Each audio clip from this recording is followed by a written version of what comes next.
Hi ළමයි කොහොමද ඔයාලට? සතියකට පස්සේ අද මං ඔයාලට කියන්න ආවේ අලුත් කතාවක්. එහෙනම් අපි දැන් කතාව අහමු. මගේ නම පවනි. මගේ ජීවිතය හරිම සරලයි. මම ටවුන් එකේ තිබුණ පුංචි කැෆේ එකක වැඩ කළා. ඒක සාමාන්‍ය තැනක් වුණත් පොලිස් ස්ටේෂන් එකට ළඟින් තිබුණ නිසා නිතරම පොලිසියේ අයගෙන පිරලා තිබුණා. මගේ වයස අවුරුදු 22යි. මට ලොකු හීන තිබුණේ නැහැ. මට ඕන උනේ මගේ අම්මටයි මල්ලිටයි උදව් කරගෙන ජීවත් වීමේ බලාපොරොත්තුව විතරයි. මගේ ජීවිතේ තිබුණේ ලොකු හිස්කමක්. මගේ තාත්තා අපිව දාලා ගියා ගොඩාක් කාලෙකට කලින්. ඒ වේදනාව මගේ හිතේ තිබුණා. ඒ නිසා මට හැම වෙලේම ඕන වුණේ ආරක්ෂාව. කවුරු හරි කෙනෙක් ඇවිත් මගේ පිටට අත තියලා කියනවනම් බය වෙන්න එපා මම ඉන්නවා කියලා මට ඒක ඇති. පොලිස් ස්ටේෂන් එකේ OIC රණවීර මහත්තයා පළමු වතාවට කැෆේ එකට ආවේ මීට මාස 6කට කලින්. එයා උස, ශක්තිමත්, ඒත් වයසින් ටිකක් වැඩි කෙනෙක්. අවුරුදු 55ක් විතර ඇති. එයාගේ හිසකේ සේරම පාහේ සුදු වෙලා. ඒත් S2 හරිම තියුණුයි. කාටවත් ලේසියෙන් කතා කරන්න බැරි ඒත් හරිම ගෞරවනීය පෙනුමක් තිබුණා. අනිත් නිලධාරීන් හැම වෙලේම සද්ද දාගෙන hina වෙවි හිටියත් රණවීර මහත්තයා හැම වෙලේම හිටියේ නිහඬව. එයා ඇවිත් මේසේක වාඩි වෙමවා, පොතක් කියවනවා, කූපි එකක් බොනවා. එයාගේ නිහඬකම ඇතුලේ ලොකු තනිකමක් මට දැනුණා. මම දැක්කා එයා දාගෙන හිටපු මංගල මුද්ද. මට හිතුණා මේ වගේ කෙනෙක්ට කොහොමද තනිකමක් දැනෙන්නේ කියලා. දවසක් එයා කෝපි බීලා ඉවර වෙලා බිල් එක ගෙවන්න ආවා. මම බිල් එක දුන්නා. මේක හරිම හොඳ කෝපි එකක්. මම මේක නිතරම බොනවා. ගොඩක් ස්තුතියි පවනි. එරා කිව්වා. මගේ නම එරා දැනගෙන හිටපු එක ගැන මට පුදුම හිතුණා. ස්තුතියි සර්. සර් හැමදාම කෝපි ගන්නවනේ. මම hina වුණා. "ඕ මේ කෝපි එක මට නිදහසක් දෙනවා වගේ. මේ ලෝකේ හැම දෙයක්ම හරිම සංකීර්ණයි. ඒත් මේ කෝපි එකේ රස ඒක හරිම සරලයි." එයාගේ ඒ වචන මගේ හිතට ගැඹුරින්ම වැදුනා. එයා කතා කළේ පොලිස් නිලධාරියෙක් වගේ නෙවෙයි. ලෝකයෙන් පලා යන්න හදන දුක්බර මිනිසෙක් වගේ. ඊට පස්සේ එයා මගේ දිහා බලාගෙන කතා කරන්න පටන් ගත්තා. මුලින් මේ කතාබහ තිබුණේ කෝපි ගැන, කාලගුණය ගැන, පොත්පත් ගැන. හැම වෙලේම ඒක හරිම ගෞරවනීය වුණා. "පවනි, ඔයා හැමදාම වැඩ කරනවා. ඔයාට මහන්සි නැද්ද?" එයා ඇහුවා. "නෑ සර්, මට මහන්සි නෑ. මම පුරුදු වෙලා ඉන්නේ." "ඒක වැරදි. ජීවිතේ කියන්නේ වැඩ කරන එක විතරක් නෙමෙයි. තව ලස්සන දේවල් තියෙනවා. හීන තියෙනවා." "මට ලොකු හීන නෑ සර්. මට ඕනේ මගේ පවුල බලාගන්න." "ඔයා හරිම හොඳ කෙල්ලෙක් පවනි. ඔයාගේ වයසේ අය මේ වගේ දේවල් ගැන හිතන්නේ නෑ." එයාට දැනුණා මම කොයිතරම් දුක් විඳිනවද කියලා. එයාගේ බැල්ම මට දුන්නේ පුදුම සැනසීමක්. ඒක මගේ තාත්තා මට ආදරය කළා වගේ. මගේ හිත ඇතුලේ තිබුණ ලොකු හිස්තැනක් පුරවන්න කෙනෙක් වගේ එයාව මට දැනුණා. මාසයක් විතර ගත වුණා. එයා දවසට දෙපාරක් කැෆේ එකට ආවා. කෝපි බොන්න විතරක් නෙමෙයි, මට කතා කරන්න. ඒ කතාබහ ඇතුලේ එයා එයාගේ ජීවිතේ රහස් ගැන කතා කළා. එයා කොයිතරම් තනි වෙලාද, එයාගේ දරුවෝ පිටරට ගිහින් කොයිතරම් දුරස් වෙලාද කියලා කිව්වා. මගේ වයිෆ්, එයා හොඳ කෙනෙක්. ඒත් එයාට මම ඕනේ නෑ වගේ. අපි දෙන්න හරිම වෙනස්. මම තනියම හැම වෙලේම මේ ලොකු නිල ඇඳුම ඇතුලේ මම හිර වෙලා පවනි. එයාගේ වචන මගේ හිතට ගැඹුරින්ම වැදුනා. එයාගේ වේදනාව මට තේරුණා. මමත් ඒ වේදනාව විඳපු කෙනෙක්. "සර්, මට තේරෙනවා. මම මේ ලෝකේ තනියම ඉන්නකොට කවුරු හරි කෙනෙක්ට කතා කරන්න ඕන වෙනවා. මම ඔයාට කතා කරන්නම් සර්." "මට කෝල් එකක් දෙන්න පවනි. මට කතා කරන්න." එයා එයාගේ ෆෝන් නම්බර් එක මට දුන්නා. ඒක රහසක්. එදා රෑ මම එයාට මැසේජ් එකක් දැම්මා. එතනින් තමයි අපේ සම්බන්ධය පටන් ගත්තේ. මුලින්ම මැසේජ්, ඊට පස්සේ කෝල්. පැය ගණන් අපි කතා කළා. එයා මට කිව්වා එයාගේ ජීවිතේ කිසිම කෙනෙක්ට නොකියපු රහස්. මම මගේ හිතේ තිබුණ දුක කිව්වා. ඒක පුදුම සහනයක්. ඒ වෙනකොට එයා මට රණවීර කියලා විතරක් කතා කරන්න කිව්වා. "මම ඔයාගේ යාළුවෙක් පවනි. සර් කියන්න එපා." අපේ සම්බන්ධය තවත් වැඩි වුණා. රණවීර මට තවත් ලං වුණා. එයාගේ ඇස්වල තිබුණේ ආදරේ නෙමෙයි, ආශාව සහ ආරක්ෂාව. මට ඒක දැනුණා. මටත් ඕන වුණේ ඒ ආරක්ෂාව. එයාගේ මේ බරපතල පෙනුම ඇතුලේ තිබුණ තනිකම මට තේරුණා. පවනි, ඔයාව මට ගොඩක් වටිනවා. ඔයා මගේ ජීවිතේට ආවේ මාව මේ තනිකමෙන් බේරගන්න, රණවීර කිව්වා. ඒ වචනවලට මම පිස්සු වැටුණා. එක දවසක් රණවීර මට කතා කරලා කිව්වා එයාට මාත් එක්ක ටිකක් නිදහසේ කතා කරන්න ඕනේ කියලා. අපි කොහේ හරි යමු පවනි. මට ඕනේ ඔයාගේ ඇස් දිහා බලාගෙන කතා කරන්න. මගේ හිතක් ටිකක් බය වුණා. මේක වැරදි නේද? එයා බැඳපු කෙනෙක්. එයා පොලිස් ප්‍රධානියෙක්. මම නිකම් සාමාන්‍ය කෙල්ලෙක්. නෑ රණවීර, මේක වැරදි නේද? අපි මේක නවත්තමු. මම කිව්වේ බයෙන්. නෑ පවනි, මට නවත්තන්න බෑ. ඔයා මගේ හිතේ රිදීම නැති කළා. මට ඕනේ ඔයාගේ ළඟ ඉන්න. අන්තිමට මම කැමති වුණා. අපි දෙන්නා ටවුන් එකෙන් ටිකක් දුර මුහුදු වෙරළ ළඟ තිබුණ පුංචි ගෙස්ට් එකක මීට් වුණා. ඒක වැඩි කට්ටිය එන්නේ නැති තැනක්. රණවීර ආවේ එයාගේ නිල ඇඳුම ඇඳගෙන නෙමෙයි, සරල ඇඳුමකින්. එතුමා මාව දැක්කම ඇවිත් මගේ අත අල්ලගත්තා. ඒ ස්පර්ශය හරිම උණුසුම්. මට දැනුණා මගේ බය නැති වුණා වගේ. ඔයා හරිම ලස්සනයි පවනි. මම ඔයාගේ දිහා බලන්නත් බය වුණා. මම ඔයාගේ වඩා කොච්චර වයසින් වැඩිද? ඔයාගේ ඇස්වල තියෙන ලස්සන මගේ වයසක අයිති නෑ. එයා කීවේ දුකින්. නෑ රණවීර, වයස වැදගත් නැහැ. මට ඕන ඔයාගේ හිතේ තියෙන ආදරය සහ ආරක්ෂාව විතරයි. මම කිව්වේ ඇත්තටම මගේ හිතේ තිබුණ දේ. අපි කතා කළා. මුළු රෑම එයාගේ පවුල ගැන, එයාගේ අසාර්ථක විවාහය ගැන, එයාගේ ඇස්වල තිබුණේ කඳුළු. එයා කිව්වා මගේ මේ තනිකම මේක මට දරා ගන්න බෑ පවනි. මම එයාගේ අත අල්ලගෙන කිව්වා මම ඉන්නව රණවීර. මම ඔයාට තනි වෙන්න දෙන්නේ නැහැ. ඒ රෑ අපි දෙන්න අතරේ තහනම් ආදරයක් පටන් ගත්තා. එයා මගේ තාත්තා වගේ, ආරක්ෂකයා වගේ. ඒත් ඒ ආදරය ඇතුලේ තිබුණේ වෙනස් ආශාවක් සහ සැනසීමක්. එදා රෑ යයි අමයි හොඳට සතුටු වුණා. ඊට පස්සේ අපි හැම සතියකම දෙපාරක් තුන් පාරක් අපි මීට් වුණා. රණවීර මට නිතරම කෝල් කළා. එයාගේ කටහඬ ඇහෙනකොට මගේ හිතට දැනුනේ ලොකු සැනසීමක්. මගේ ජීවිතේ තිබුණ හැම බයක්ම නැති වුණා වගේ. රණවීර මට සල්ලි වලිනුත් උදව් කළා. මගේ මල්ලිගේ අධ්‍යාපන කටයුතු වලට, අම්මගේ බෙහෙත් වලට. එයා මගේ ජීවිතේ ස්ථාවර කළා.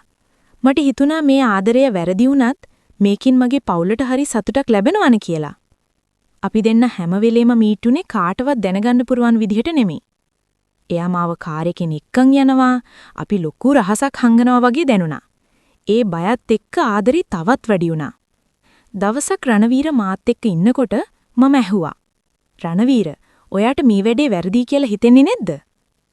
ඊට පස්සේ එයා මගේ දිහා බැලුවේ පුදුම දුකකින්. "තීනවා පවනි. මම මගේ පවුලට ද්‍රෝහි වෙනවා. මම මගේ දරුවන්ට ද්‍රෝහි වෙනවා. ඒත් ඔයා ළඟ ඉන්නකොට මට දැනෙන්නේ මම ආයෙත් තරුණ වුණා වගේ. මම ඔයාට ආදරේ පවනි. ඒක බොරුවක් නෙමෙයි." එයාගේ ඒ ආදරය මට හීනයක් වගේ දැනුණා. අපි දෙන්න මේ ලෝකේ කාටවත් අයිති නැති ලෝකයක හිර වෙලා ඉන්නෝ වගේ. මාස 4ක් ගත වුණා. කැෆේ එකේ යාළුවෝ, අම්මා හැමෝම දැනගත්තා මගේ ජීවිතේ වෙනසක් තියෙනවා කියලා. මම හරිම සතුටින් හිටියේ. ඒත් ඒ සතුට ඇතුලේ තිබුණේ ලොකු බයක්. රණවීරව ගොඩක් අය අඳුරන නිසා අපේ රහස වෙඩිකල් හංගන්න බැරි වුණා. පොලිස් ලොක්කෙක් නිතරම කැෆේ එකට ඇවිත් මට විතරක් විශේෂ සැලකිල්ලක් දක්වන එක සමහර අයට තේරුණා. දවසක් කැෆේ එකට ආව පොලිසියේ තව ලොක්කෙක් මට කතා කරා. එයා මගේ දිහා බැලුවේ හරිම සැකයෙන්. "ළමයා, ඔයා රණවීර සර්ගේ හොඳ යාළුවෙක් වගේ නේද? එයා හැමදාම ඔයා ළඟටම එනව නේද?" එයා ඇහුවේ හරිම හැමින්, හැබැයි හදවතටම වදින විදිහට. මම හිටියේ හීතල වෙලා වගේ. "නෑ සර්, එයා කෝපි බොන්න එනව විතරයි." "කෝපි විතරක් නෙමෙයි පවනි. ඔයාගේ ඇස්වල තියෙන දේ මට කියන්න පුරුවන්. රණවීර මහත්තයා වයසයි. එයා බැදපු කෙනෙක්. ඔයා මේ කරන වැඩේ වැරදි පවනි. ඔයාගේ ජීවිතේ අවදානමක දාගන්න එපා." ඒ වචන මගේ හදවතට ගොඩක් දැනුණා. මම හිතුවා දැන් ඉවරයි. අපේ රහස එලි වෙලා කියලා. මම දවල් රණවීරට කෝල් කළා. මම ඇඬුවා. "රණවීර, මට බයයි. ඔක්කොම ඉවරයි. අපේ රහස හැමෝම දැනගනි." රණවීර මට බය වෙන්න එපා කිව්වා. "මම ඔයාව බේරගන්නම් පවනි. ඔයාට කිසිම දෙයක් වෙන්න මම ඉඩ දෙන්නේ නැහැ. ඔයාට මම ඉන්නවා." ඒත් මේ වෙනකොටත් රණවීරගේ වයිෆ් මේක දැනගෙන ඉවරයි.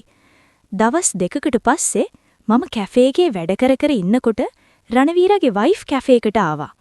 එයා හිටියේ හරිම බරපතල විදිහට. එයා මගේ දිහා බැලුවේ පුදුම තරහකින්. එයාගේ ඇස්වල තිබුණේ පුදුම වෛරයක්. එයා මගේ ළඟට ආවා. "ඔයා පවනි නේද? ඔයා මගේ මහත්තයාට මොකද්ද කළේ? ඔයා හිතුවද මේක සෙල්ලමක් කියලා? ඔයා හිතුවද ඔයාට පුළුවන් වෙයි කියලා මගේ පවුල විනාශ කරන්න?" මට කතා කරන්න බැරි වුණා. මගේ ඇස්වලින් කඳුළු ගලාගෙන ආවා. මම හිටියේ හීතල වෙලා වගේ. "ඔයා හරිම ලස්සන ඇටි. ඔයා තරුණ ඇටි. ඒත් රණවීර මගේ මහත්තයා. එයාගේ හැමදේම අයිති මටයි. ඔයාට මගේ මහත්තයා නැති කරන්න බෑ. ආයෙත් කවදාවත් එයාට කතා කරන්න එපා. මම ඔයාව මෙහෙන් පන්නලා දානවා පවනි." එයා මට තර්ජනය කළා. මම හොඳටම බය වුණා. රණවීරගේ වයිෆ් මට මොනවම හරි කරයි කියලා මට තේරුණා. එදා දවල් රණවීර කැෆේ එකට ආවා. එයා හිටියේ පුදුම දුකකින්. "පවනි, මට සමා වෙන්න. ඔයාට මේ වගේ දෙයක් වෙන්න ඉඩ දුන්නට." "ඇයි රණවීර? ඇයි ඔයා මාව බේරගත්තේ නැත්තේ?" මම ඇහුවේ අඬා. "මම බය වුණා පවනි. මම හැම දෙයකටම බය වුණා. මට මගේ රැකියාව නැති කරගන්න බෑ. මට මගේ සමාජ තත්ත්වේ නැති කරගන්න බෑ. මම වැරදි. මම තිරිසනෙක්." එයා ඇඬුවා. මගේ ඉස්සරහම එයා පොඩි දරුවෙක් වගේ ඇඬුවා. එයාගේ ඇස්වල තිබුණේ ආදරේ නෙමෙයි, බය. "මට බෑ පවනි. මම අපේ සම්බන්ධය නවත්තනවා. ඔයාට හොඳ ජීවිතයක් ඕන. මට ඔයාට දෙන්න පුරුවන් උනේ රහසක් විතරයි. ඔයාට ඕන නිදහස. මට ඒක දෙන්න බෑ." මට හොඳටව රිදුනා. මම යාව ගොඩක් විශ්වාස කළා. මම හිතුවා රණවීර මාව බේරගනී කියලා. ඒත් එයා එහෙම කරේ නෑ. "හරි රණවීර. මන් දන්නවා. ඔයා බයයි. මම යනවා. මම ආයෙත් ඔයාගේ ජීවිතේට එන්නේ නෑ. මම ඔයා වෙනුවෙන් මගේ මුළු ජීවිතේම කැප කළා." මම එතනින් ආවා. මම කැෆේ එකේ නයින් වුණා. මම මගේ අම්මයි මල්ලී එක්ක ආපහු ගමට යන්න තීරණය කළා. කැෆේ එකෙන් එළියට ආවට පස්සේ මට දැනුනේ මුළු නගරයම මගේ දිහා බලන් ඉන්නවා වගේ. මම හිටියේ තනි වෙලා. රණවීරගේ වයිෆ්ගේ තර්ජනය මගේ කන්වල දෝංකාර දුන්නා. මට තීරුණා මම ආපහු යන එක හොඳයි කියලා. මම මගේ අම්මා හිටියේ කුලී ගෙදරට ගියා. අම්මා දැක්ක මගේ ඇස්වල තිබුණ කඳුළු. "පවනි, මොකද වුනේ දරුවෝ? ඇයි ඔය මේ වෙලාවේ ආවේ?" අම්මා ඇහුවේ බයින්. "අම්මේ, මට මේ ජොබ් එක කරන්න බෑ. මට ලොකු කරදරයක් වුණා. අපි මෙහෙන් යමු. අපේ ගමට යමු." මම මේ රහස අම්මට කිව්වේ නෑ. මට බෑ මගේ අම්මට මේ වේදනාව දෙන්න. මම කිව්වේ කැෆේ එකේ මැනේජර්ට කරදර කළා කියලා බොරුවක්. අම්මා හරිම දුක් වුණා. එයා හැම වෙලේම හිතුවේ මගේ ජීවිතේ ස්ථාවර කරන්නයි. ඒත් රණවීරගේ වයිෆ් මට මොනවම හරි කරයි කියලා මට දැනුණා. රණවීරකින් කිසිම කෝල් එකක් ආවේ නෑ. ඒ නිසා මගේ බය තව වැඩි වුණා. දවස් 3කට පස්සේ අපි ගමට යන්න තීරණය කළා. ඒ තීරණය ගන්න මට හරිම අමාරු වුණා. මම මෙහි ආවේ හොඳ ජීවිතයක් හොයාගෙන. ඒත් මම ආපහු යන්නේ හැම දෙම නැති කරගෙන. අපි ගමට ආවා. අපේ පරණ පුංචි ගෙදරට. ටවුන් එකේ තිබුණ ලොකු ෆ්ලැට් එකට වඩා මේ ගෙදර හරිම සරලයි. ඒ සරලකම ඇතුලේ ලොකු සැනසීමක් තිබුණා. ගමේ නිහඬතාවයේ මගේ හිතේ තිබුණ වේදනාව ටිකක් නැති කළා. ඒත් ගමේ අය මගේ දිහා බැලුවේ සැකයකින්. "පවනි, මොකද ආපහු ආවේ? මොකද උනේ? ඇයි ජොබ් එක නැති උනේ?" හැමෝම මගෙන් නැහුවා. මට දැනුණා යාලට මගෙන් අමුත්තක් පේනවා කියලා. අම්මා මගේ දිහා බැලුවේ පුදුම දුකින්. දවසක් රෑ අම්මා මාත් එක්ක කතා කළා. "පවනි දරුවෝ, මම දන්නවා ඔයා මොකද්දෝ ලොකු දෙයක් හංගනවා කියලා. මට කියන්න, ඔයාට කරදරයක් වුණාද?" මම අම්මගේ උරහිසට ඔළුව තියාගෙන ඇඬුවා. "මට සමා වෙන්න අම්මේ. මම වැරදි වැඩක් කළා." මම අම්මට හැමදේම කිව්වා. රණවීර ගැන, එයාගේ තනිකම ගැන, මට දැනුණු ආරක්ෂාව ගැන. අම්මා පුදුම වෙලා හිටියේ. ඒත් අම්මා මට බැන්නේ නැහැ. "දරුවෝ, මම දන්නවා ඔයාට ඕන උනේ ආදරය විතරයි. ඔයා තාත්තා නැති වුණාට පස්සේ හැම වෙලේම තනි වුණා. ඒත් දරුවෝ, මේ ලෝකේ සමහර දේවල් තහනම්. ඒ තහනම් දේවල් අපේ ජීවිත අවුල් කරනවා." අම්මා මට ලොකු ශක්තිය වුණා. එයාගේ වචන මට අලුත් ජීවිතයක් පටන් ගන්න උදව් කළා. මම තීරණය කළා මගේ ජීවිතේ ආයෙත් මුල ඉඳන් හදන්න. මම ගමේ පුංචි මැහුම් වැඩපොලක් පටන් ගත්තා. ගමේ අයගේ ඇඬුම් අහන්න පටන් ගත්තා. මුලින්ම ලොකු අමාරුකමක් තිබුණා. ඒත් මට හිතුණා මේ මහන්සිය ඇතුලේ මම නිදහස් කියලා. මාස 6ක් ගත වුණා. ඒ මාස 6 මගේ ජීවිතේ ගොඩක් වෙනස් වුණා. මම රණවීරට කෝල් කළේ නැහැ. එයත් මට කෝල් කළේ නැහැ. ඒ නිශ්ශබ්දතාවයෙන් මම තනිකමට පුරුදු වුණා. මම තේරුම් ගත්තා ආරක්ෂාව කියන්නේ පිටින් එන කෙනෙක්ගෙන් ලැබෙන දෙයක් නෙමෙයි. ඒක මගේ හිතේ තියෙන දෙයක් කියලා. මම මගේ මැහුම් වැඩපොළ ලොකු කළා. මගේ මල්ලිගේ අධ්‍යාපන කටයුතු වලට මම තනියම සල්ලි හොයාගත්තා. මම සතුටින් හිටියේ. ඒ සතුට ඇත්තටම ඇත්ත සතුටක්. මගේ හොඳම යාළුවා සුලෝචනා. එයා මගේ දිහා බැලුවේ සතුටින්. පවනි, ඔයා හරිම ශක්තිමත් කෙල්ලෙක්. ඔයා ආයෙත් වැටිලා නැගිට්ටා. ඔයා නම් මාරයි පවනි.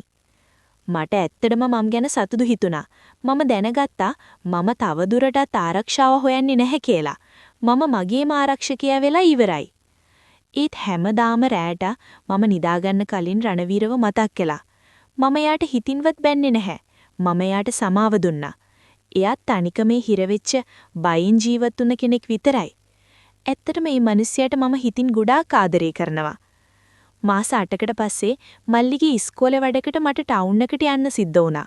මම මල්ලිව එක්කන් යන්න තීරණය කළා. මම හිටියේ හරිම බයෙන්. මට ආයෙත් රණවීරව හම්බ වෙයිද කියලා. ටවුන් එක පුදුම විදිහට වෙනස් වෙලා තිබුණා. මම වැඩ කරපු කැෆේ එක ළඟින් යනකොට මගේ හිත ගැස්සුණා. රණවීර ඇතුලේ ඉදී කියලා. අපි මල්ලිගේ වැඩ ටික ඉවර කරලා කෝච්චි ස්ටේෂන් එකට ආවා. එතන තිබුණ පත්තරේ ලොක්කු හෙඩ්ලයින් එක මම දැක්කා. ජ්‍යෙෂ්ඨ පොලිස් අධිකාරී රණවීර මහතාට විශ්‍රාම ගැනීමෙන් පසු සුවිශේෂී උසස් වීමක්. උසස් වීමෙන් පසු විශ්‍රාම දිවියට. මම මේ ෆොටෝ එක දිහා බැලුවා. රණවීර මහත්තයා හිටියේ එයාගේ වයිෆ් සහ දරුවන් එක්ක hina වෙලා. එයා හරිම සතුටින් ඉන්නවා වගේ මට පෙනුණා. මම මේ ෆොටෝ එක දිහා බලාගෙන මගේ හිත ඇතුලෙන් අන්තිම පාරට රණවීරට සමුදුන්නා.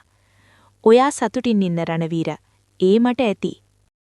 ඒ වෙලේම මගේ හිතට ලොකු සැනසීමක් දැනුණා.